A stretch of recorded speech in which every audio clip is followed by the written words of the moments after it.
future?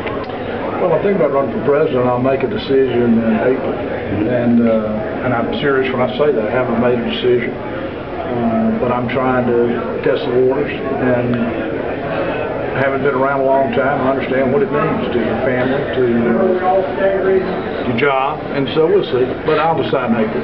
Now, Governor, Hurricane Katrina was a catastrophic event in the Gulf, and when you compare the results in your state to the results in Louisiana, the recovery in your state seemed to have been much stronger. How do you account for that? I mean, obviously you were in charge, so you deserve a fair amount of credit for this, but what did you do right that made the difference? Look, our people are strong, resilient, self-reliant people who got knocked down flat, and they weren't whining and moping or looking for handouts.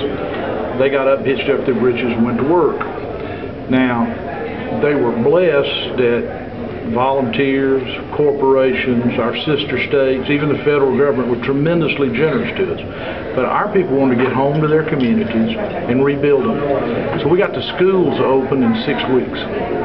Every public school in Mississippi was open before any public school in New Orleans. You can't rebuild your community. People can't come home until they got a job, their kids can go to school, and they got a place to live. Our big employers tried very hard to get back open as quickly as they could, and only the casinos were delayed because the law had to be changed to allow them to come on shore where they, because their facilities had been destroyed that were floating in the Gulf.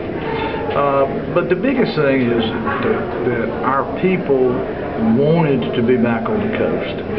They wanted to rebuild their communities, and they saw that it could happen. They saw the commission that we appointed on the Gulf gave them confidence and hope that there was a good plan, and that this was going to happen.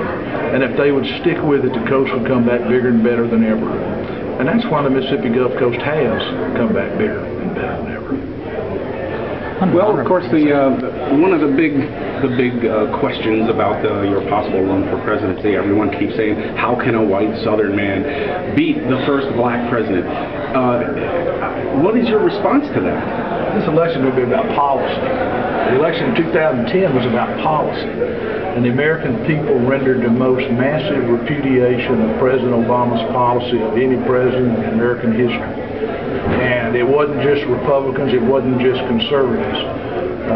Independents voted Republican by 20 points, and it was because they knew Obama's policies were hurting the country.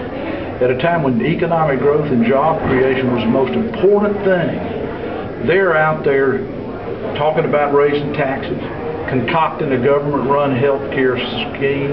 The government is sucking up all the money, $1.5 trillion skyrocketing deficits, and all that money is being denied to the private sector.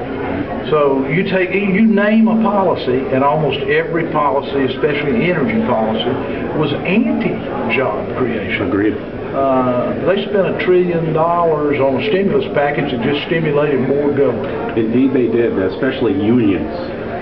Especially Got that right. They're putting a hook on me here. Okay. Well, thank you very much for your time, Governor.